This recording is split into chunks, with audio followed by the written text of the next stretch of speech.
Hello guys, வணக்கம். Welcome to my YouTube channel. கொடைக்கானல்லேருந்து சென்னை போகிற வழியில் நாங்கள் 17 பேரும் சமைச்சு சாப்பிட்லான்னு வண்டி நிறுத்தினோம். நாங்கள் வண்டி நிறுத்தின இடம் ஹைவேஸில் இருக்கிற இந்த தத்தாத்ரேயர் கோவில் பக்கத்தில் தான். இந்த வீடியோ மூலயமா சமைக்க தெரியாதவங்க சமைக்க கற்றுக்கலாம். அதே போல் இந்த கோவில் பற்றின சிறப்பான விஷயங்களை பற்றியும் தெரிஞ்சுக்கலாம். சரி, வாங்க வீடியோக்குள்ளே போகலாம்.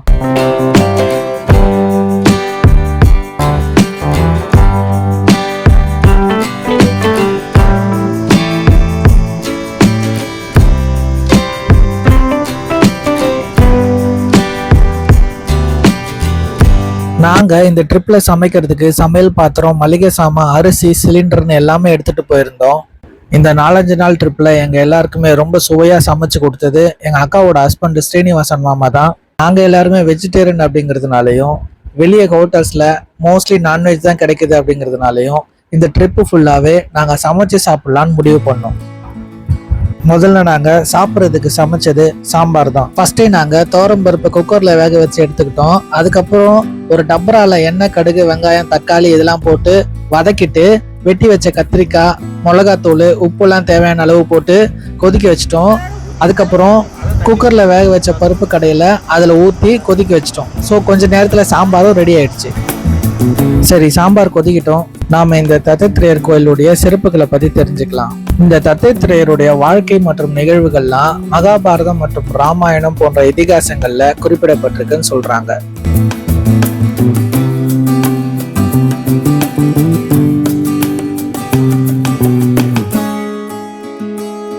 இந்த தத்தாத்ரேயர் ஆதி குரு அப்படிங்கிற ஒரு பெயராலும் அழைக்கப்படுறாரு.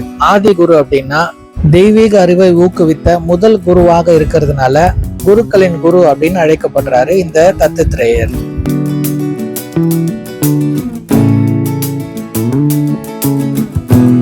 தத்தாத்ரேயர் அப்படிங்கிறது படைத்தல், காத்தல், அழித்தல் ஆகிய முத்தொழில்களையும் சேர்ந்து செய்யும் பிரம்மா, விஷ்ணு, சிவன் ஆகியோருடைய ஒருங்கிணைந்த வடிவமா தான் கருதப்படுது.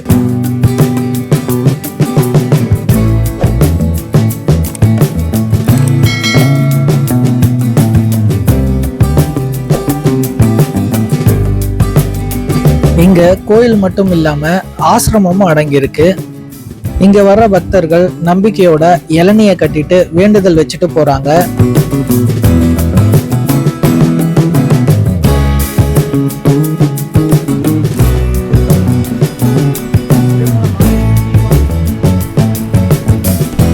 அடுத்ததா நாங்க சாம்பாருக்கு அப்புறம் பொரியல் செஞ்சோம். அது எப்படி செய்யலாம்னு பார்க்கலாமாங்க. முதல்ல டப்ராயில நம்ம எவ்வளவு சமைக்க போறோமோ அதுக்கேற்ற மாதிரி எண்ணெயை ஊற்றி கடுகு போட்டு பொரிய வைக்கணும். கடுகு பொரிஞ்சதுக்கு அப்புறம் வெட்டி வச்ச வெங்காயம், தக்காளி, பச்சை மிளகாய் இதெல்லாம் போட்டு அதை வதக்கி விடணும்.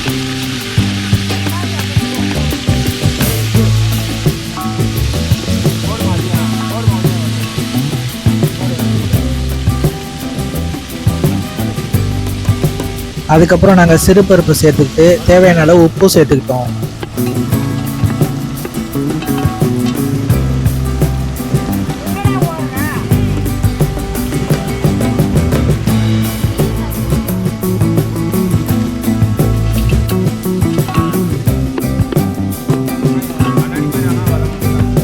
அதுக்கப்புறம் கொஞ்சம் மஞ்சள் தூள், வெட்டி வச்ச காய்கறிகள் எல்லாத்தையுமே அதில் சேர்த்துட்டோம்.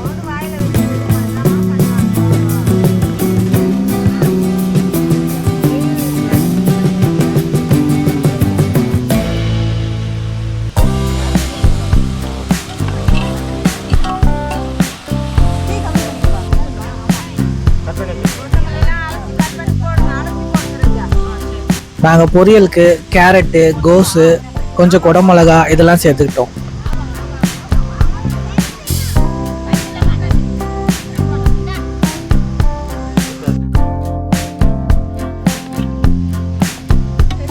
அதுக்கப்புறம் நாங்கள் டபராவை காய் வேகட்டும்னு சொல்லி மூடி வச்சிட்டோம். இந்த கோயிலில் செக்யூரிட்டியாக வேலை செய்கிற தாத்தா வந்து இந்த கோயிலை பற்றின நிறைய இன்ஃபர்மேஷன் சொன்னார். அதை நீங்களே பாருங்கள். தத்தாத்ரேயரா? தத்தாத்ரேயர் கோவில்.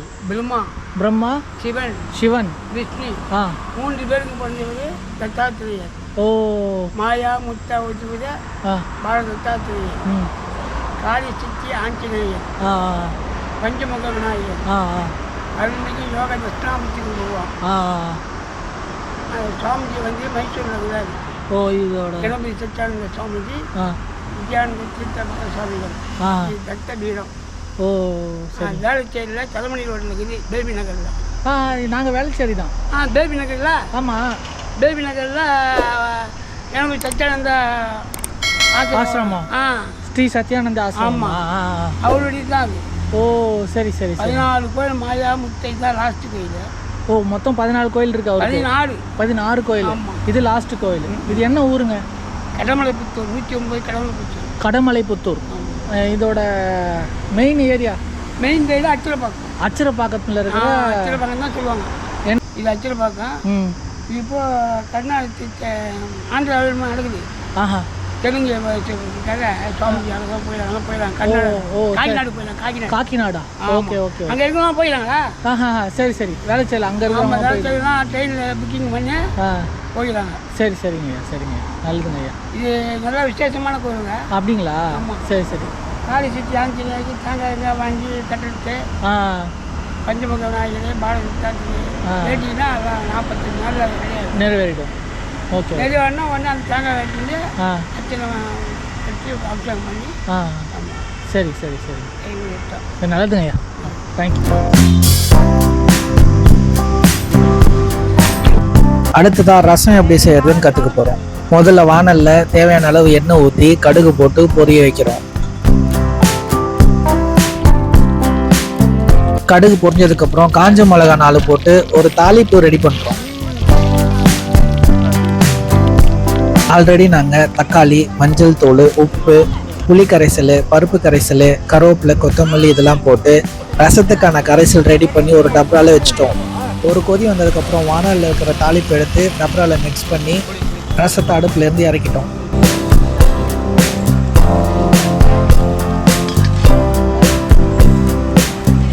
ஸ்ரீ கணபதி சச்சிதானந்த சுவாமியோட அறக்கட்டளையின் பெயர்ல தான் இந்த அச்சரப்பாக்கத்தில் இருக்கிற தத்தாத்ரேயர் கோயிலும் ஆசிரமமும் இயங்குறதா சொல்றாங்க.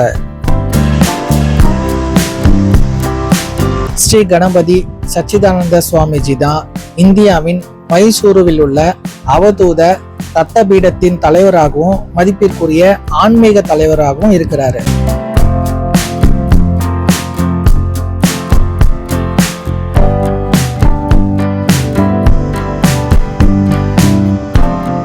கடைசியா நாங்க சாப்பாடும் வடிச்சு ரெடி பண்ணிட்டோம்.